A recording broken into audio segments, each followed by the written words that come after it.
최근 임신 36주 차에 임신 중절 수술을 받았다는 유튜브 영상이 게시되며 논란이 일었는데요. 경찰 조사 결과 영상이 조작이 아닌 사실로 밝혀졌습니다. 경찰은 영상을 올린 20대 여성과 수술을 한 병원의 원장을 살인 혐의로 입건했습니다.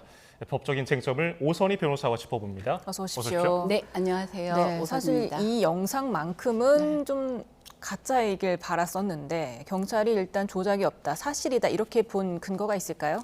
일단 영상을 확인한 결과 이것이 이제 편집이나 허위 영상은 아닌 것으로 확인되고 그 영상 속에 나온 정보를 토대로 병원을 특정하고 병원에 압수수색을 했는데 실제로 그 일시경에 수술한 내용이 확인이 돼서 영상에 나온 수술이 진짜로 있었다까지 확인이 되었다고 합니다. 예.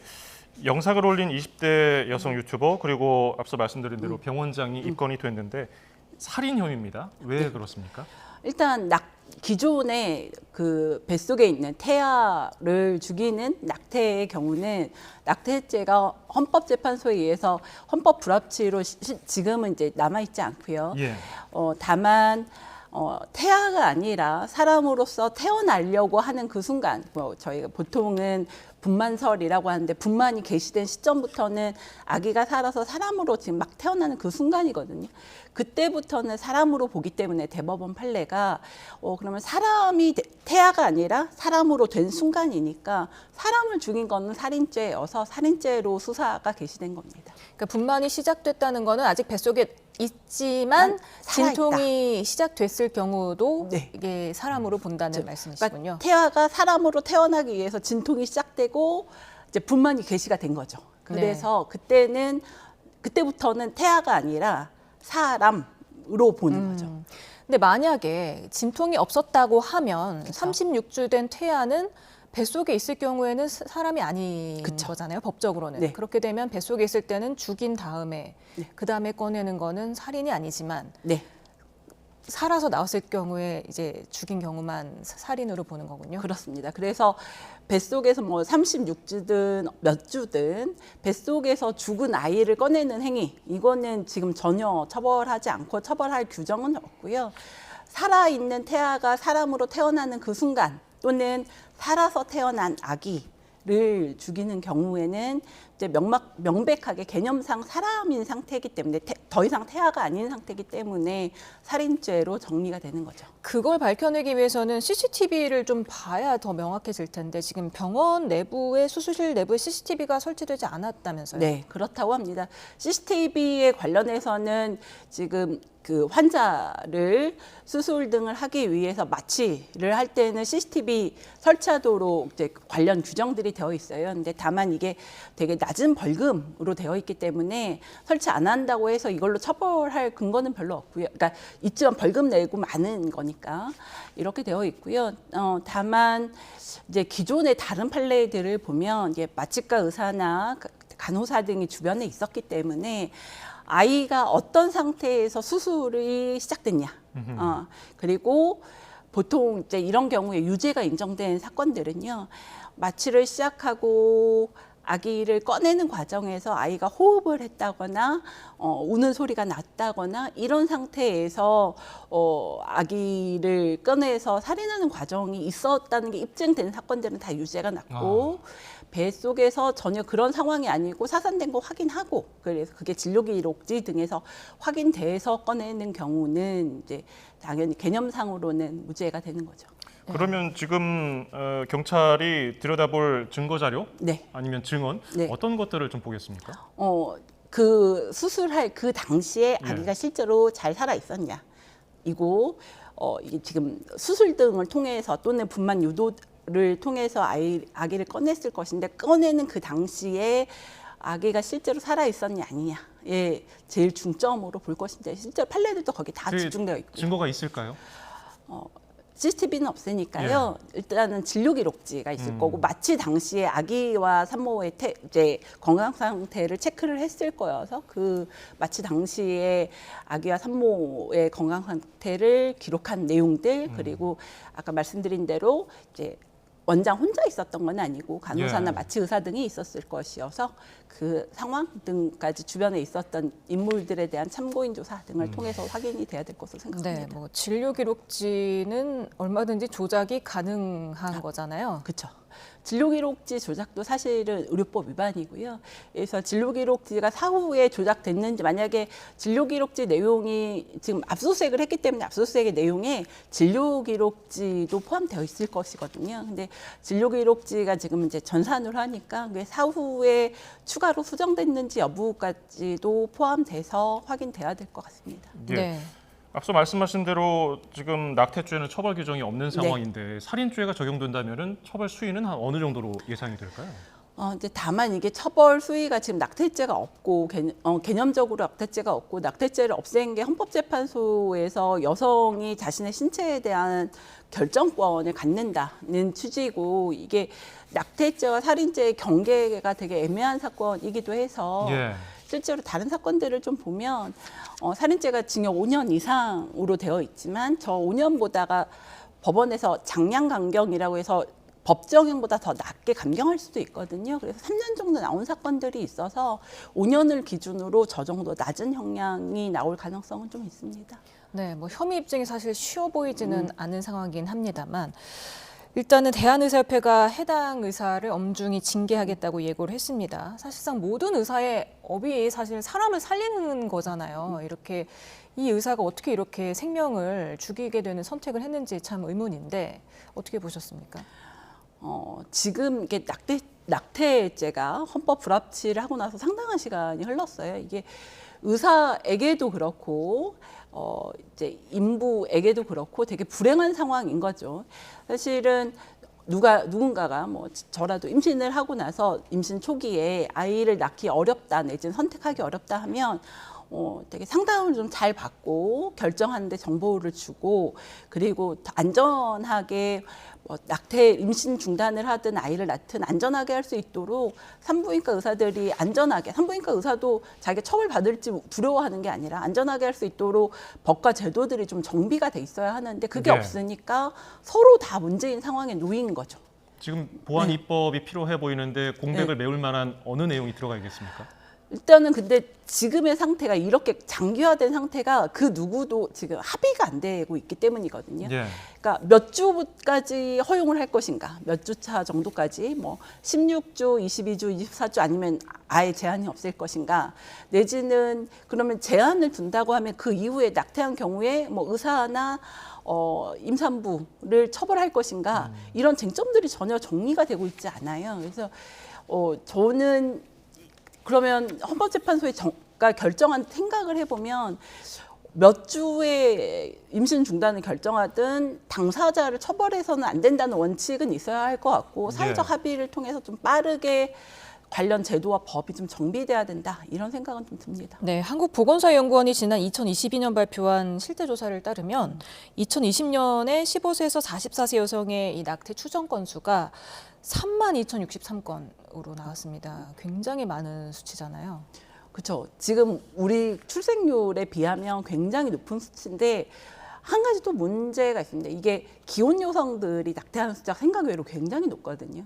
그러면 기혼 여성들임에도 불구하고 낙태를 한다는 거는 아이를 낳아서 안전하게 기를 환경이 부족하다는 거여서 사실은 이게 아이를 낳고 나서 아이를 안전하게 잘 기르겠다라는 사회적 환경이 좀 선행돼야 낙태하지 않고 아이를 낳도록 유도하는 것도 가능한데 지금은 낙태를 하는 것도 아이를 낳는 것도 여성들에게 다 힘든 사정이 있으니까 이런 제도를 정비를 해서 낙태를 하는 것도 안전하고 아이를 낳는 것도 안전하게 양쪽 다 이게 다 해야 오히려 아이를 더 잘 낳을 수 있게 되는 거죠.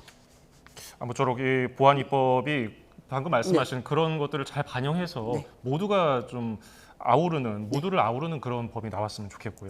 다음 주제 살펴보겠습니다. 온라인 커뮤니티 게시판 가운데 하나인 우울증 갤러리라는 곳에서 여기서 알게 된 20대 남성으로부터 성폭행을 당했다는 10대 여학생의 고소장이 접수됐는데요. 어떤 내용이었습니까?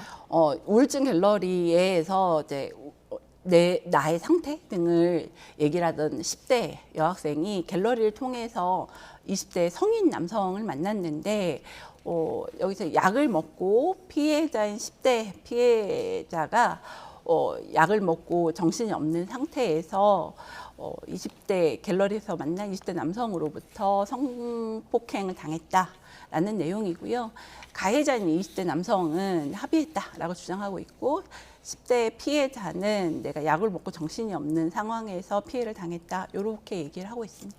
이게 주장이 엇갈리는데 조사 어떤 방식으로 진행하면 될까요? 많은 성폭력 사건들이 조사 과정에서 많이 엇갈리는데요. 이 피해자가 지금 약을 먹고 정신이 없었다 하기 때문에 실제로 피해자가 약을 가지고 있었는지 이 무렵에 약을 먹었던 사실들이 객관적으로 확인이 되는지 등이 나오고 가해자가 합의를 했다고 주장을 한다면 합의하는 게 무뜬금하게 이렇게 합의하는 것은 아니어서 예. 합의했던 상황이 실제로 객관적 사실에 비추어서 합의했다는 그 주장이 합리적이고 믿을 만한 객관적 정황이 맞는지 이런 것까지 확인을 하고 수사가 진행될 겁니다. 예, 경찰이 지금 강간과 미성년자 의제 강간 중에 어떤 죄목을 적용할지 지금 고민 중이라고 하는데 네. 이 차이가 뭡니까? 차이는 형량 차이가 있습니다. 만약에 동의가 없는 경우라면 아동 청소년 성보호에 관한 법률이 적용이 되고요. 이 경우에는 최소 형량이 징역 7년 이상으로 형량이 높습니다. 예. 다만 동의를 한 경우에는 피해자가 13세 이상이거나 또는 16세 미만의 미성년자에 대해서 20세 이상의 성인이 피해를 준 경우에는 동의를 하더라도 성인끼리는 동의를 하면 범죄가 아니지만 미성년자와 성인 사이에는 동의가 있더라도 강간이라고 하면 강간이나 강제추행처럼 의제하는 규정이 형법에 있습니다. 예. 그래서 그대로 처벌을 하는데 다만 이 경우에는 아동 청소년의 성보호에 관한 법률이 적용되지 않고 형법이 적용되기 때문에 강간의 경우는 징역 3년 이상으로 해서 형량 차이가 좀 있습니다. 근데 지금 작년에도 이런 비슷한 일이 벌어졌단 말이에요. 같은 곳에서 또 벌어졌는데 왜 이런 일이 반복되는 겁니까? 이제 이게 왜 그런지를 생각하려면 우울증 갤러리라는 곳이 어떤 곳인지를 좀 볼 필요가 있는데요. 우울증 갤러리는 이제 우울증을 앓고 있는 그리고 사회적으로 좀 이렇게 심약하거나 약한 정서적으로 취약한 분들이 찾는 그래서 서로 취약한 사람들이 마음을 나누는 곳이다 보니까 정서적으로 힘들고 외로운 사람들이 특히 청소년의 경우는 주변에서 의지할 곳이 없거나 보호가 제대로 되지 않는 경우에 많이 이곳에 찾게 되거든요.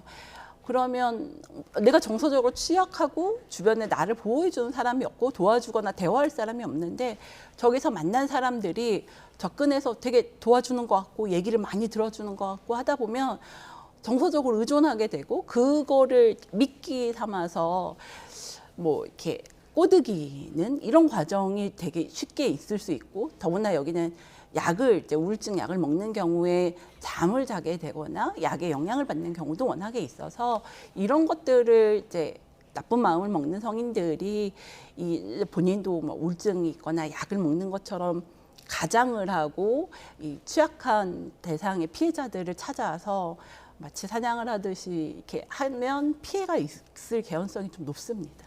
예.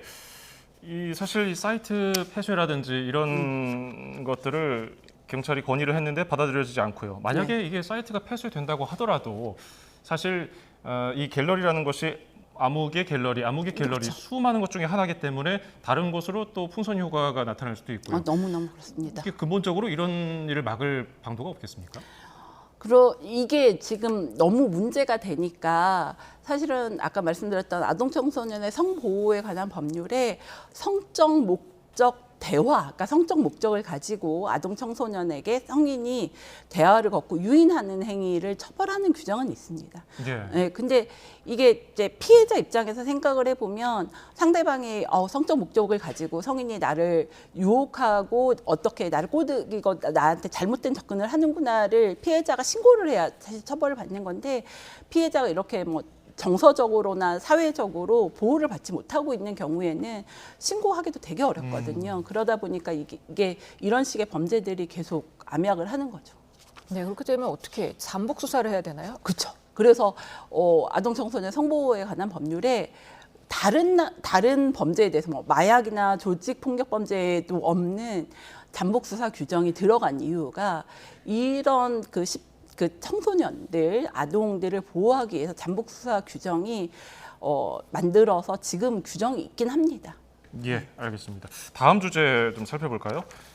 지난 2004년 밀양 여중생 집단 성폭행 사건과 관련해서 가해자 신상을 공개했던 전투토끼라는 유튜버가 이 경찰에 구속됐었고요. 이번에는 이 유튜버 전투토끼라는 사람의 아내가 경찰에 구속됐습니다. 왜 그랬나요?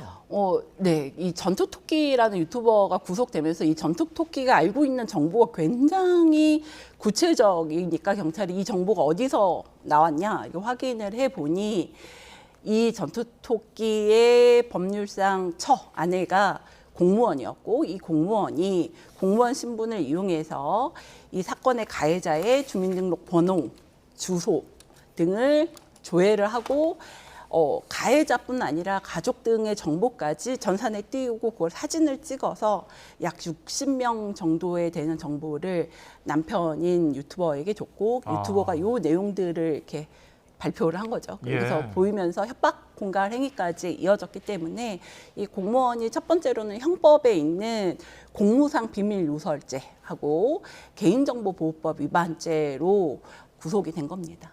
이 법의 적용을 받는다면 어떤 처벌을 받게 되는 겁니까? 공무상 비밀 누설죄와 이제 개인정보보호법 위반죄 중에 개인정보보호법 위반죄가 더 높은 범죄거든요. 징역 5년 이하인데 공무원이 사실은 자기 남편의 경제적 이익을 위해서 특히 범죄로 이용될 사정을 뻔히 알면서도 한두 명도 아니고 굉장히 많은 수의 인원의 정보를 준 거여서 가볍게 처벌은 되지 않을 거고 현행법상 실제로 가능한 처벌 범위는 7년 6월, 최대 7년 6월까지 가능하거든요.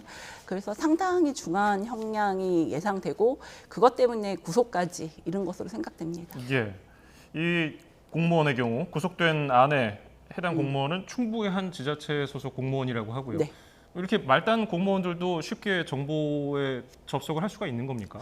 저희 뭐 이렇게 전입 신고 같은 거 하려고 된다고 생각을 한번 해보시면 주소지 주소지 전입 전출 신고를 하기 위해서 가족들이 다른 데 있거나 이럴 때 다 검색을 해야만 업무가 진행이 되니까 이거는 검색하고 주소, 가족 이런 건 다 되는 거죠. 뭐 뿐만 아니라 만약에 경찰이라고 하면 어떤 특정인의 전국에 있는 그 누구라도 뭐 전과나 뭐 이런 거 당연히 다 확인할 수 있고 뭐 수사기관들은 전과에 관련한 전 국민의 조회 가능하고 뭐 그 공무원들은 일반 공무원들은 주소, 가족관계 이런 거 다 검색이 가능한 거죠. 예. 그러니까 주소 그 사람의 주민번호와 네. 주소와 네. 가족 신상까지 전부 다 마음만 먹으면 다 조회가 가능한 가능하죠. 거잖아요. 지금 지자체 공무원이 수십만 명이고 전체적인 공무원까지 합하면 100만 명이 넘는 상황에서 이거를 뭐 사전에 이렇게 조회를 제한할 수 있는 방법은 없는 겁니까? 그러니까 조회가 자체가 제한되면 사실 업무상 문제가 생길 거여서 조회 자체가 제한될 수는 없고 다만 조회 절차를 만들 필요는 있다고 생각합니다. 이를테면 제가 전입신고를 할 때 전입신고 신청서에 조회 번호 같은 걸 기입하게 한다거나 이래서 조회할 때 민원인의 신청이 있는 경우에 한해서 조회한다 이렇게 그러니까 조회하기 위한 조건 설정 이런 것들이 좀 필요하다고 생각은 됩니다. 네, 개인정보보호법을 위반해 가면서까지 이렇게 가해자 개인정보를 좀 세세하게 공개하는 이유가 뭐라고 보시는지요? 이게 우리가 흔히 말하는 사적 제재라고 하는 건데, 그러니까 뭐 근본적으로는 나쁜 놈들에 대한 사회적 처벌이 제대로 되어 있지 않다라는 게 표면적인 이유기는 한데요. 예. 사실은 이렇게 공개하면서 조회수가 올라가고 그것이 바로 돈으로 연결되는 구조 때문에 유튜버들이 너나 할 거 없이 요거를 어떻게든 공개하고자 하는 이 분위기가 여기에 지금 더해져서 이런 범죄로까지 이어졌다고 생각이 됩니다. 예, 최근 화제가 된 사건들 오선희 변호사와 짚어봤습니다. 고맙습니다. 네, 감사합니다.